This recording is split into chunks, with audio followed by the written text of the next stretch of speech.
welcome to our panel. Let's meet who we're going to be discussing mental health with here today. So here we have, he is a mentor at the Crowley Foundation. Please welcome Xavier Gauthiere. And then we have traditional ecological knowledge researcher, Naomi Jacquez. So we're here today to talk about mental health. So since we're starting, I just want to ask everybody, why did you feel like you wanted to come on today and have this conversation? Go first. Yeah, I can. So for me, like Greg said, I am a mentor at the Crowley Foundation, who also has studied RAP training, which stands for Wellness Recovery Action Plans, wherein basically we give people the tools and the toolkit to be able to facilitate their own wellness recovery action plan. So being able to identify the crises in your life in those times where you may not be your best mentally, and being able to have an action plan that allows you to recover from that as quickly as possible, and to get back on your feet. So definitely just based on my training back there, seeing a need for mental health in Black men in this community, that's why I'm here. Thank you. Yeah, I mean, many different reasons. I think one specifically is that just bringing like awareness and light to like these difficult conversations, because I think in a lot of like, especially BIPOC communities and honestly just around the world, we've been taught to just kind of like ignore mental health, and we haven't been able to be in a lot of safe spaces. And I think this like is one of those opportunities to show that like there are safe spaces and it's okay to have those difficult conversations to get through to like the next side. And there's actually like a lot of like mental health that goes into like traditional ecological knowledge research as well, because it's specifically engaging with like tribes and their knowledge and how it's passed down. And it's not in like a traditional way, right? Like it's always through storytelling. And how we feel is also incorporated and intertwined with the land. Everything, how you feel is how you can make the land feel, and how the land feels is how it's going to make you feel, in that spiritual, indigenous kind of perspective. Right on. So what I'm hearing is you've both been hurt before. Me too. That's why I'm here. I'm here because I had a bad childhood, and I do a lot of therapy, and after doing therapy for like 3 years, I just sort of noticed how fucked up everybody else is, and how very little people seem to know about mental health and just really simple coping strategies. So that's why we're calling this segment, Y'all Need Therapy. It's not just us here at the table. So I wanted to kind of open up with a very general topic. It's definitely worth mentioning about since we're really talking about the current state of mental health in the world, but more specifically in our own country. So men's mental health is pretty much at an all-time low. I believe the Attorney General just came out speaking out against loneliness of all things. Like I've seen people speak out against drugs, for vaccines, against vaccines, but this man came out and was like, we've got to do something about all this loneliness. So aside from loneliness, what are some issues with men's health that you both have noticed, or any men in your life, or who you feel like are deeply impacted by this, or that have deeply impacted you? Yeah, for sure. And then I can start off with that. Like I said, being a man in America with mental health issues, and being one that mentors and facilitates workshops for younger Black men in the community who also face mental health issues. I think that the biggest point that there is for men's mental health right now that is like the crucial factor that is leading to these low numbers is that we aren't allowed to feel. In the short of it, pretty much. It comes from, different societal factors, different family factors, different race factors, religious factors, things like that all tie in, of course. But I think at the root cause at the end of the day is that men are supposed to be providers. Men are supposed to be strong. Men are supposed to be the soldiers of the family. And we're taught from a very young age, almost pretty much since birth, once we get past the baby crying stage, like that you cannot cry. You cannot show weakness, you cannot show sadness, because it lessens your status as a man. You are not as much of a man as you can be if you're crying, which isn't true. We've learned as we've grown up that crying actually makes us feel better. crying makes us feel, after we're done with the crying session, we feel more like ourselves, if anything, right? So I definitely think that it's that allowance of emotions to come out and that allowance of expression that's been like the biggest downfall for us.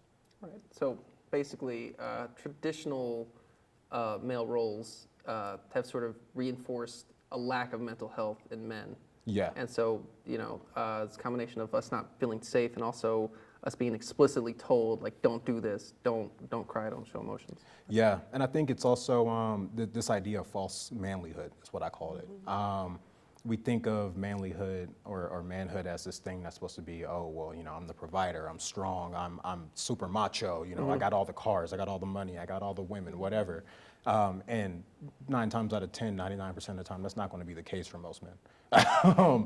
Most men don't have all the cars. They don't have all the luxury. They don't have, they might work at a plant, and that's probably, I would say, 70% of men in this country just trying to work.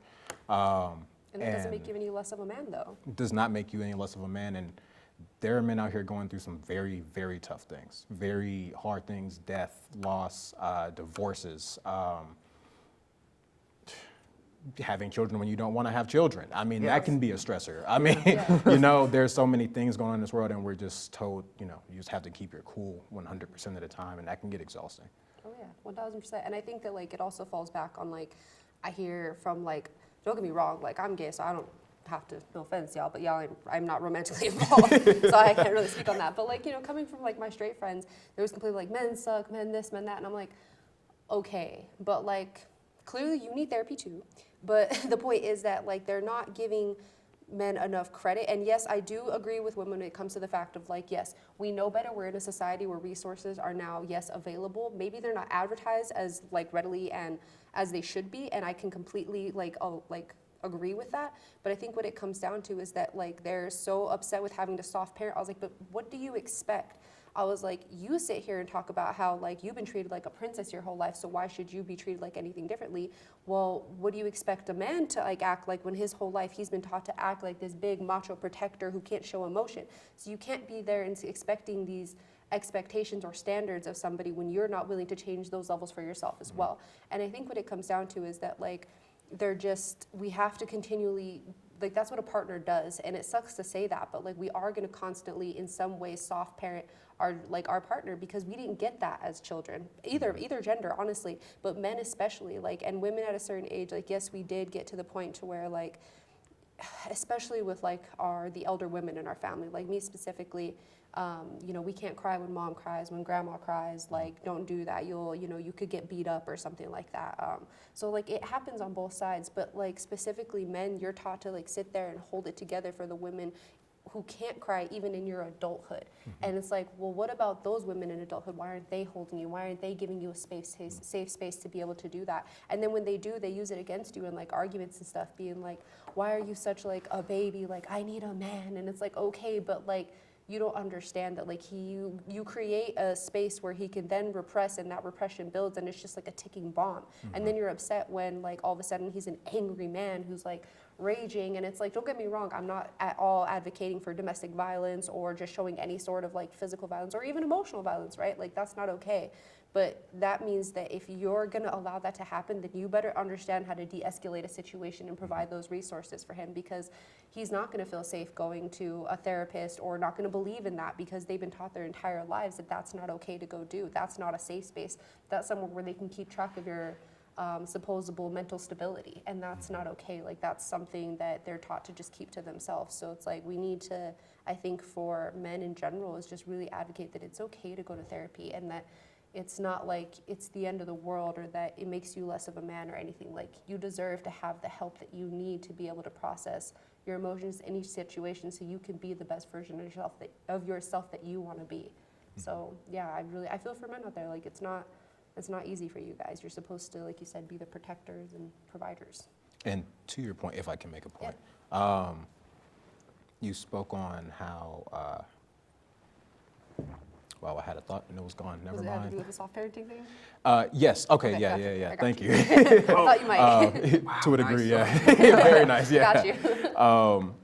as somebody who's like, been in this relationship this is the longest relationship I've ever been in, 3 years. It was the first time I actually had a woman like listen to me and tell me like it is okay to cry and like actually argue with me to cry so that I ended up better off later, and it's something that as men, we're still trying to get used to.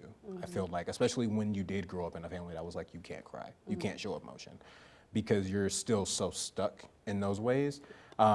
And a lot of times, like you said, women will say, hey, I can be that shoulder for you to cry on. I can be the one that you need to show emotion around, because 9 times out of 10, if a man doesn't want to go to a therapist, doesn't trust therapy, his woman is probably the only person that's going to be there for him to give him that therapy that he needs. And then when that is used against you, it makes you kind of not want to ever do that again. It kind of reaffirms what society told you, like, we told you not to do that bullshit and expose your feelings, but you did.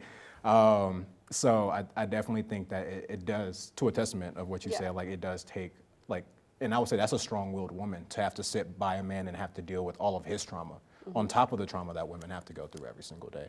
Oh, yeah. And then still come home to a man who's been battered down his entire life, doesn't know how to respect every single person, or might be having an awful day and is just like the biggest asshole on the face of the planet, but to still have to go through and continuously love that man is something special. And I think that, to your point, that is also very much needed. I mean, yeah, and that's really true, but you also have to think about it in this perspective. Like, it's good to have that. Like, I feel like a woman like that, or a partner like that in general, is like, she's a segue to a therapist. Like, she's there to make you feel comfortable in initially getting those feelings, but she's not your therapist. And she's not your mom. And ultimately speaking, like, your emotions are your responsibilities and nobody else's. So putting that on her is like, obviously allowing that support to be there is very like important and thoughtful. And like, that's what partners do, they help each other, but she can't ultimately fix you for you, and she can't be that therapist, because then that's gonna take a toll on her mental health. And yes, she could maybe rely on you, but like, women are also not gonna feel so like, I guess, capable or have the capacity to want to trust you with that, because then we get this, and I'm just speaking for myself, honestly, we may get this like overwhelming feeling of like, he needs me, I can't be selfish and take up the space where he wants to talk about his feelings because he doesn't have anybody. And granted, she may think that she has other people, but then eventually those other people make her feel like, she's just constantly being selfish, trying to like put herself, talk about her feelings. And then yes, she can rely on therapy, but then that shouldn't be your only outlet either. So just like for men, therapy shouldn't be the only outlet. For women, it can't be that either. It's like a very fine balance. But to speak on the loneliness, that's a construct of colonialism. I mean, back in the day, like, we used to have these communal ceremonies where we would bring in people who were struggling in our community, whether it be mentally, physically, financially, just like not having what they need. And we would have a ceremony and everyone would come in, and it's a different tribe, right? Like, it's not just all tribes did this, but I'm sure all tribes had like a version of it. And I'm speaking that with lightly, don't hold that to me. But yeah, they would go in and they would donate like what they needed in order to like help the people in their community thrive. But colonialism came in, they're like, why would you do that? Like, how come you're just gonna give away your things? And it's like, well, because we care about our community. It takes a village to raise a child, right? But colonialism wanted us to develop this healthy form of selfishness and household dependency. So basically, if it wasn't going on in your household, it didn't matter to you. And you shouldn't engage in it. You should just protect yours and yours. And it just kind of escalated from there. And that's why when people see trash on the street, they don't pick it up. That's why when we see a homeless person struggling, we're like, oh, he's gonna go buy drugs. I'm sorry, you've been 18 before. I'm sure you went and damn well bought drugs yourself. Like, calm down. And Work out them for free. yeah, exactly. Like, you can't sit here and judge people because it's not your place. And it doesn't matter. Even if that dollar only got him like a snack at the Dollar Tree, then like at least you gave him something to fill his stomach. Even if he went and got a shooter, he can't, you may not have room for a hotel. He may not have room for a hotel, but that whiskey's gonna get him to sleep at night on a very uncomfortable place where they're actually putting like spikes on benches and places on the bridges. Like, what is it called? Homeless. It was like a special structure for it. They do it in Houston, yeah. But it's basically, you're not welcome here. You can't even sleep under a bridge because it's full of spikes. Exactly. It's a bit barbaric. I wanted to bring up something you mentioned earlier. The result of men not getting mental health is they end up looking to their female partners as mothers and therapists, and that sucks. I think that's really. Kind of because we don't have male role models who fit a different paradigm. Like let's just go through superheroes right now. Every single one of our superheroes that is a man who does not know how to express his feelings, and who externalizes those feelings through violence. The Hulk literally can't deal with his anger, externalizes through violence. Hawkeye, he literally kills people when his family disappears and he cannot deal with the grief. Iron Man has PTSD and then hangs out with a 10-year-old for a whole movie. Like, you know, these are not healthy mental health role models, like at all, especially for men. Like, superhero media, like I watch Marvel all day long, you know, but I am very, very aware that like none of those are ultimately healthy role models, but even like Doctor Strange is a dick to everybody. That's true. You know, like he can't just deal with being smarter than anybody else. Like what he's not even dealing with sad feelings. So you know, there's that. And then back to your point about making your partner your therapist or that's actually codependency. That's 100% codependency. Codependency, for those who don't know at home, is literally doing something that you don't want to do for somebody else, which creates a cycle of resentment. And it's usually because you feel like you're obligated to care about them or to fix them. And this is a huge recipe for disaster because you cannot be the parent to your spouse. You can be supportive. There are times where you're like, hey, look, I'm here for you. Let me listen to you. But at the end of the day, we're all responsible for our own mental health. And we're not put in a culture, it would seem, that does this. And I also like how you somehow were still able to blame this on the colonizers. I can't tell you I'll blame how. everything on them. I don't care. Like, God. I was going to say, like, well, capitalism, too, also serves that. Because, like, capitalism is, we don't all live in one house. We all go buy our own houses, pay, like, 5 different rents, have, like, 5 different cars. Whereas, like, if you go to India somewhere, you live with your parents till you're like 30. I mean, like, you all that's share all BIPOC cars. communities, though. Yeah. Like, capitalism was born from colonialism, and you got to think, like, if you talk to any Hispanic family, like, you're not even allowed to leave the house when you're like 21 without permission. If you still live there, like, that's just facts. And like, I mean, Middle Easterns as well. Like, you're not allowed to leave the house till you're married. You know, or I mean, African American households. I feel like with my friends it's been a little bit different, so I can't speak from like actual experience, but like usually, I mean, like you look at everyone's always involved in your business, so it's like you're never going to be away from your like family. And I had Indigenous to leave people, my mother's house so that she would get out my business. yeah, exactly. So. Exactly. Like that kind of thing. And same with Indigenous peoples. Like I mean, my family, there's like 4 or 5 of us living there, and like you know, it's just like it's a house, so everyone's got a room, but like you know, but that's to say in every Indigenous household, like there's always somebody, and you usually have someone coming over like every other weekend from out of town. They're visiting, they got the couch, like the house is never empty, and it's actually a really warm feeling because you have those people to create that sense of space where you feel safe, like you're not alone. And that's why you know, colonialism brought it in, is that like we have our own instead of being a part of something bigger. And that's why so many youth, I think, struggle now, especially is because they're like, oh, I don't know what I'm a part of, like I don't know where I belong. And it's like, well, duh, that's how we've bred you to be. Like we want you to be these workers that are only concerned about yourself and how you're gonna like get going. But yeah, so thank you. Wow, that like hurts my feelings. We're all part of it, so it's fine. Yeah, no, we all are. So that brings up, you know, the intersectionality here of race and generational trauma. So so how do you feel like race plays a role in everybody's mental health? Like I personally think that the traditional male, let's call it, I learned a new term, masculine hegemony. Like basically, yeah, I know, right? Yeah. So every race has their own version of that, though, because there's like the Hispanic machismo, but then there's the black one, and then there's the white one, which is just rich. So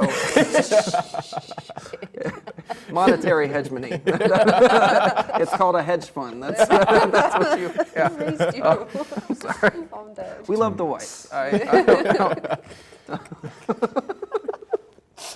gotta get you some white friends. But you actually pointed out a very, when we were backstage, about how like African American men especially, and I wanted you to kind of like expand on that, about how they constantly have to live in fear. If you want to like kind of go off that. Yeah. If we're talking about the intersectionality of like mental health and race, definitely like as a black man, what I was saying backstage was that there was a presentation I was watching a few weeks ago. I think it may have been a TED Talk. It was something on YouTube, for sure. And in that presentation that I was watching, it was a black male psychologist, and he said that because of the fact that Black men constantly live in fear every single day of their lives, being arrested by police, being killed by police, whatever that may look like, that stress that we have becomes normal to us. By the time that we're 18, because we've lived with this fear since adolescence. I remember being scared of a cop for the first time at the age of 10.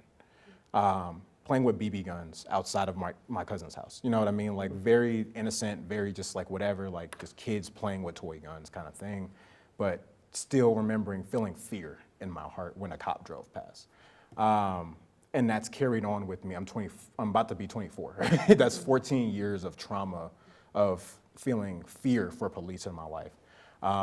And that doesn't necessarily go away, it just becomes normalized. It becomes part of your emotionals, part of your daily emotions. And it doesn't become a bad thing anymore, it becomes, oh, I feel off. Oh, I shouldn't be here because I feel off. It's not, oh, I shouldn't be here because I feel fear for my life. It isn't, oh, I shouldn't be here because I feel anxiety currently, because we don't use those terms in the Black community. We're told not to diagnose ourselves with things because we don't want our lives to become harder than they already are. Sort of like when old people don't go to the doctor, they're like, oh, because I'm going to find out there's all this stuff wrong for you. Right. It's like, Yeah, the stuff's still exactly. wrong. It's even still if Still wrong. there, you just know about it now. You just Yeah. don't know about it, exactly. Yeah. And to that same point, you know, living with that fear, but then also like trying to cure generational trauma in the same degree. I remember when I first found out that I had depression and trying to cope with that as a whole thing, as a Black man in America, and trying to figure out, okay, well, how do I show my emotions? Do I show my emotions? Do I tell my family what's going on with me? Do I just, you know, continue to live in this state where I'm like, oh, I'm okay? And it's definitely a challenge every day, but it's something that I'm learning that there are fruits of it, because it's not just living with that stress and an anxiety and that turmoil, that constant turmoil in your head and feeling, oh, well, it's okay. It's just going to be what it is, which we also said backstage ends up leading to heart risk, and is why Black men are leading in death rates of heart failure, because of the stress, because of this turmoil, because of all these emotions that we cannot literally show. We all know how it feels when you cry and you have a really good cry, like one that you just needed to get off. I'm talking room is dark, rain is in the background, Drake is on playing. Okay, you lost me there. You lost me there. You lost me there. But Some lo-fi, baby. How does he know?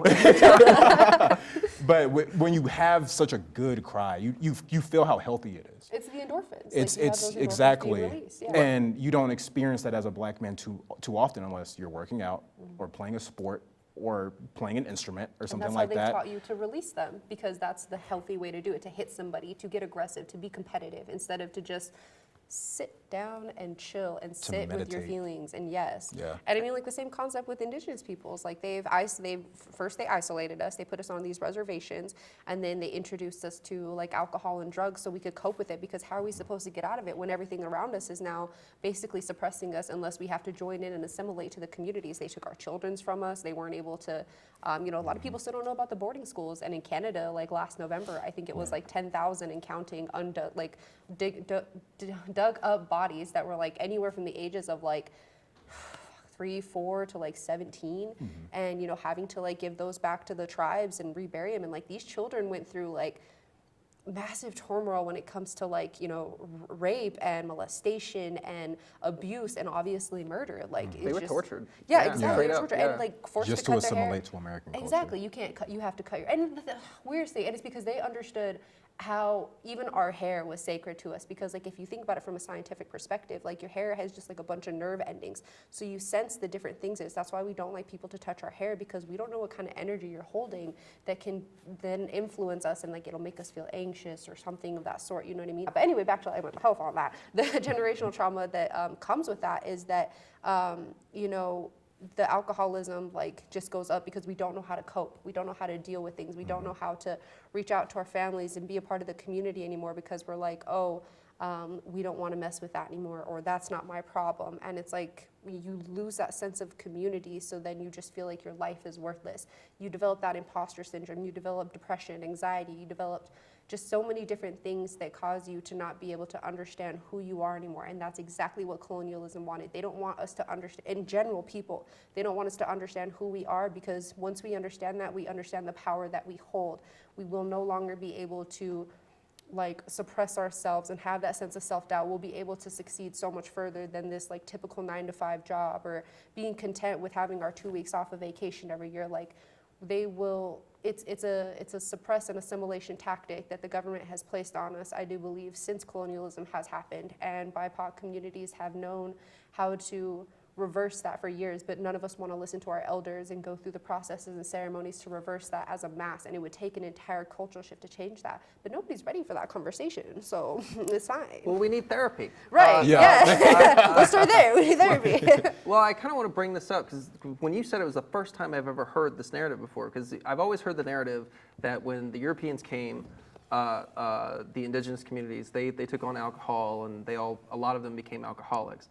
But nowhere, and this is entirely missing from every narrative I've ever heard, nowhere ever did they use mental health terms like they were depressed and use this as a new coping mechanism, because that changes the whole paradigm. It doesn't make us seem like a bunch of drunks. It makes us seem like, oh, we're being destroyed, and it hurts our fucking feelings, which it should. Yeah. Like if that doesn't hurt your feelings, you're not human. Like if Right. and the things like our hair and the way we dress, that's all. I mean, identity at the end of the day is a performance. That's what we learned in anthropological linguistics. So, anything you do that showcases your identity, if someone takes it away, they are damaging the self, which is not great for mental health. And that's why we don't have a sense of self, right? Is because like we're taught to be who we're told to be, not who we want to be, instead of just going through the experiences in life. And that's why you have laptop babies and iPad babies, because they are just doing what they're told, what keeps them focused and out of their parents' hair, instead of letting them explore that kind of thing. I go so much further, but To your we've got point time for about that. the community healing, it's something that I've been talking to a lot of people about lately, just because we have gone through loss and people have been going through stressful events in their lives. And just I had to tell people, like, we used to heal as like people would stop doing things for an entire week, 2 weeks, maybe even a month after losing someone that was very important to them. And they would literally go on a spiritual journey outside of that, whether it was by themselves or with their community or however it was, but the community was involved in that healing process, And nowadays we live in a society where we're not allowed to grieve or heal because we have to go to work tomorrow. We gotta work to live, we gotta survive. And bereavement yeah. is like not paid. Oh, It's yeah. no, Like, Oh, no, exactly. and if it is, it's yeah. like 3 days. They're like, you have 3 days to get over this death. Yeah. And I'm like, That lifetime relationship. Yeah. It's like, dude, I have trouble with my pets die, let alone my grandfather or Yeah, Right. someone or a mentor. That's not something you just bounce back from. But we all have to come back to and, work. and that doesn't make sense to me either, because it's like, yeah, I get you bred us to be this way, but it's like, if my mental health isn't good, that means I'm not going to be performing at a level that's going to be beneficial to your company. So why would you want me there? That's like If I'm going to sit there and complain the entire time. Right, complain and then make your customers not want to be there, like not give you an A1 performance. Like, it just don't make no sense to me. But companies are just, they're going to treat you like a dollar, you know what I mean? And these days a dollar is very replaceable and worthless. So Yeah, well, there's I think sort of moving from generational trauma to talk about, I don't want to just say the old people, but the people who are in the generations before us, the Xers and the boomers and everybody else, they really pushed back against mental health. Like, in fact, one of the biggest pushbacks against mental health that I've seen is actually Me Too, not from the people who are claiming that they've been abused, but from the people who are literally, like, I've had men in my life who are older, who I really respect and trust, who have been like, this Me Too thing is making men afraid to just go out and be men and da da da da. And I'm just like, it's just a system of accountability. And the other thing is that really feeds into what they call, oh, well, this is cancel culture. This is cancel culture. It's like, no, you guys just aren't used to being held accountable. Like that part, accountability culture. It's Exactly. accountability. Like, yeah, there are always going to be people. There's mobs who take shit too far, but that's not representative of like the people who are just like, I really want him held accountable. I want to bring up a very specific example. Bill Maher actually just like railed on millennials for Trump getting prosecuted for rape, I believe it was, and he actually got, I want to say he got convicted. A verdict has been handed down. That has nothing to do with me. Like, I didn't make that decision. That's a district attorney in like a whole other fucking state. What does that have to do with our generation? That's not even my degree program. Yeah, no, and he's sitting there saying like, it's just you guys want cancel culture and you still keep trying to cancel Trump. It's just making him more popular. I'm like, again, nothing to do with me. Why are you fighting so hard against? And out of all the things you could convict him for, why wouldn't you want to do it for rape? Like, why is that not a worthy, a legal move on our part? Like, even if I don't give a fuck if it makes him more popular. The fact is that person deserves some kind of accountability for what happened to her. I mean, but like it's also about like the fact that he's projecting, right? Because he has his own, and that's what it is. Like, I recently had this conversation with my therapist, and it's like we, as individuals, continuously take things personal all the time. But in reality, it's never personal. It's that whatever they're projecting on you, it's because they're dealing with their own crap in their own lives. And that's nothing to do with you. It's just you happen to be a target that's easy to put that out onto.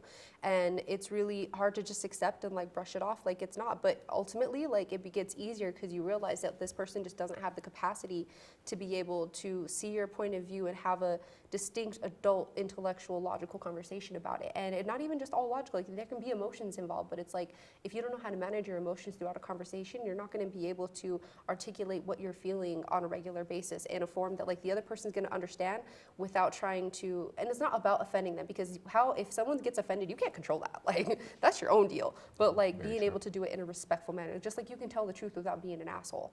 And I feel like the whole cancel culture thing. It's not about canceling. It's accountability culture. And the older generations just don't want to hear it. And it's like, why do you care? But that's the reason why they care, though. I take it back. They care because that's all they have to think about. They don't want to think about their own issues. They don't want to think about their own lives. They want to think about how they can talk crap on everything else, because that's all they want to do with their spare time in the world. They don't want to be productive with it. Speaking of the older generation and like them not wanting to, I think it's not them not wanting to hold someone accountable. I think it's because they did not hold someone accountable for so long in their lifetime. Now they feel guilty, and it's like, oh well, now I can't be the person that holds them accountable. Like because they'd be hypocrites. Because now I'd be a hypocrite. Yeah. And specifically, like my example with the Black community, it's one of my biggest qualms with the Black community. Like since it's something that I noticed from a very young age, and that didn't even get called out till I was an adult. The entire R. Kelly thing. We knew that R. Kelly was doing devious shit for a minute. It was just like we joke about it every Tuesday. Yeah, but it's just like a we were on the joke. playground making R. Kelly jokes. And, so like that's wild to me, that like the fact that he was able to marry Aaliyah at such a young age, and then no one talked about it. No one made it a thing. Everyone was just like, oh, but it's R. Kelly. 20 years later, R. Kelly gets convicted of doing a lot of messed up things, but no one wants to hold him accountable, and everybody in the Black community wants to act like, oh, well, I always knew R. Kelly. Well, why didn't you say anything? Right. Why, before Aaliyah died? Why didn't you say anything before those girls in Chicago? Why didn't you say anything before he started having mansions and women locked up in his mansions and things like this? You gave him so much power. You allowed him to feed into these things that we continuously joked about and cracked about and whatever else that we did not take seriously as a community, because it was just a Black man who was successful, and we just cared about that. They had that whole idea of it's not my responsibility, and it comes back to the community, like we were saying. It's not my responsibility. It's not my problem. Therefore, I do not have to engage. So then they feel that's where that projection of guiltness comes from. It's like now they feel like they got to project that guilt onto us, make us feel bad for having cancel culture, make us feel bad for trying to hold people accountable, make us feel bad for the mistakes that they did not try to correct in the older generations. Well, why would you see a Black man that's already struggling and only try and tear him down some more? Because he raped someone.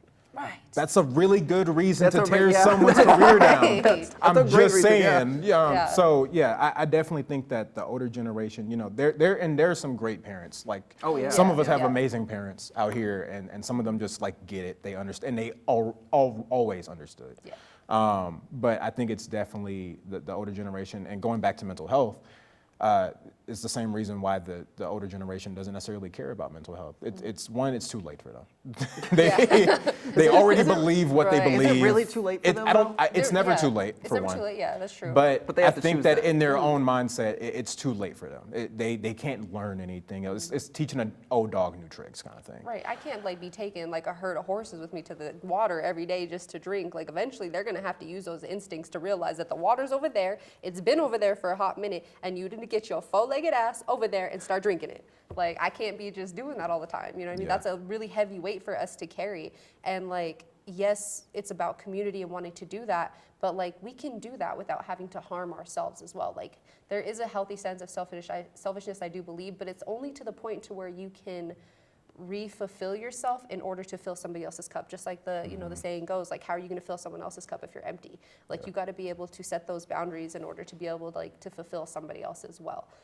And that's not necessarily being selfish in a way of like, oh, I'm excluding people, oh, I'm gatekeeping or whatever. It's just a matter of trying to make sure you have enough of yourself to give other people. And that's all that is. Yeah, and as a recovering codependent, boundaries are really important to me, and I've worked very hard to have better boundaries. So I kind of want to end the conversation here just on coping mechanisms, because we've sort of touched on them here and there. But it seems like the people who we complain about, let's say the older generations who aren't giving mental health the time of day or who reject accountability, is it fair to say they have bad coping mechanisms? They're taking shit really personally, and they're projecting in some cases. Like, is this just another symptom of them not really knowing how to deal with their feelings, or this new paradigm that we're... I think it is and it isn't, because like you said, there's the good parents out there and there's the good people out there who've taken the initiative to not let stereotypes in the world like shape them into being these bad people who try to like teach us the negative coping mechanisms, and maybe they just don't understand. So here's the other part too, is like my friend always expresses to me that invisibility is racism too, right? If like you don't acknowledge a problem or you don't even acknowledge a race, and like that's being racist too, because that's just putting it on the back burner. Not choosing a side is also choosing the side that's not bad, you know what I mean? So it's like by them also knowing that they don't know how to fix themselves but not trying to give help to like teach you how to be better is also them not being necessarily the best influence either. So it's cool that they recognize that they don't know how to fix themselves or help you fix yourself, but like that means that you need to take the initiative to take it further, to educate yourself, to educate your child, to educate whoever it is you're mentoring to help or, you know, be better. But I mean, there are people like, I think you guys spoke briefly about Alfonso, you know, and rest his soul. But I think that just from the 2-minute conversation I had about this man with you folks is that this person was one of those individuals who understood what it was like to be a human and created space for you guys to be successful humans. And that's not something that I can say personally I have experience from before, but it sounds like this person understood that like, we're gonna make mistakes, we're gonna, you know, not be able to guide ourselves sometimes, we're gonna feel lost, and they're gonna be able to really, you know, step in and give you that little direction that you need to thrive and put your energy that you felt so lost with into something productive for yourself, to be the best version of yourself. Yeah. Yeah, I mean, Alfonso was that guy. I said this at his service, but, you know, he would believe in you even when you didn't believe in yourself. Like, he literally argued with me about whether or not I was worth a damn. You know? And I was on the mean part of that argument. You know, like, he was like, "You're wrong," you know. And he won the argument. And, you know, that's probably why I'm here in a show today. But, you know, I had already been doing therapy when that happened, so I feel like I did have good coping mechanisms there. As far as that, I didn't really tell anybody, but I basically just wrote him a letter and went to his office and kind of just read it out, you know, and closed the door and just had like a private moment. But That's beautiful. you know, yeah, and then, you know, I also got to help with one of his memorials, and that was really cathartic. But yeah, there was a lot of crying involved, quite frankly. Yeah. Like, As it should be. Yeah, well, grief is one of the hardest things, and it seems to Yeah. happen more often than most of the other, you know, mental health issues that I'm presented with. Is losing people, both through, you know, just everyday life activities and through, you know, real loss like death. Can I ask you both, specifically you, Xavier, with maybe some of the coping mechanisms you used in dealing with Alfonso's passing, and maybe some of your coping mechanisms that you use today? Yeah, for sure. For Alfonso's death specifically, once again, rest his soul.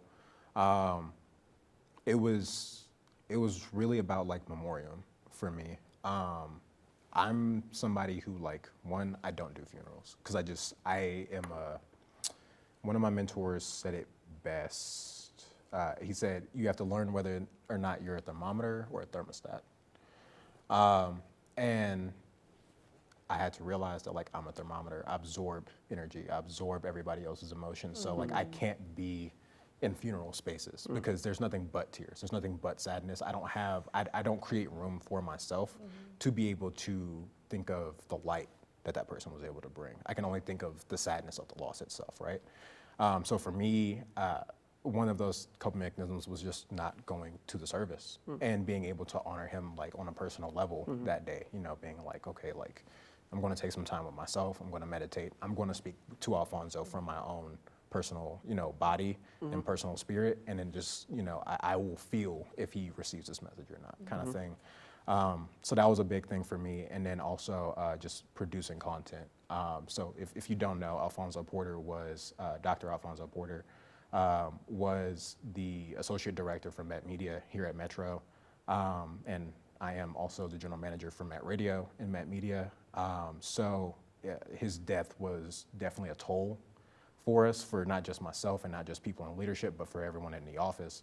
And I think the biggest thing that helped all of us cope was producing that TV show that week, producing those radio shows and that podcast, you know, putting that article out kind of thing, living the best way that we could through his legacy, which was being the best writers that we could be, being the best journalists we could be, and being the best reporters that we could be. And I think that by doing that, we were able to kind of feel like we were able to give this to Alfonso. Like this was our parting gift with him kind of thing. So like that TV newscast that we did that week, like emotions were high. It was really, really sad. But I think that it was also probably one of the best newscasts that team has ever put together. And I'm talking like, I've been in Metro for almost 5 years. That's the best thing that I've ever seen a group of people come together and do, especially in such a moment of grief and of loss and of sadness. So for me, it was definitely just like keeping myself busy and continually thinking like, I can do this as a way of honoring Alfonso kind of thing. That's good. That's really beautiful. Yeah. I like that. Thank you.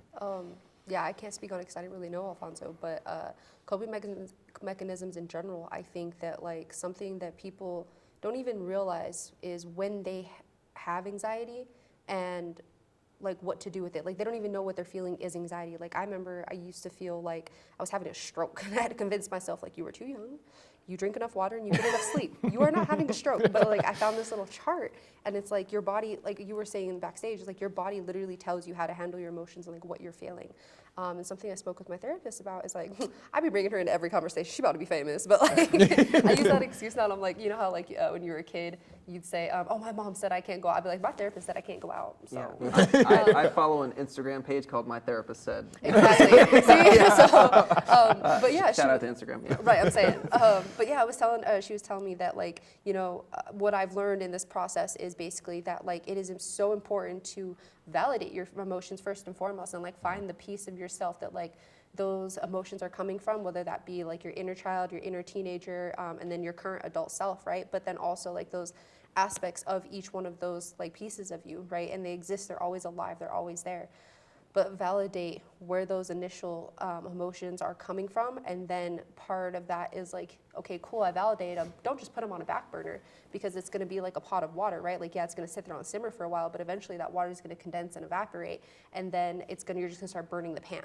you're the pan. You are burning yourself. And you need to process those emotions, find out where they're coming from, why they came from that direction, and why you're feeling them now. Why is your body feeling them before you are? And then acknowledge that part of your body that's also feeling it. So when it happens again, you don't feel scared. You don't feel the anxiety. I mean, you feel the anxiety, but you feel how to deal with it. And it makes you feel more comfortable in those states. It's not that you're not going to feel them. It's that you get through those feelings faster.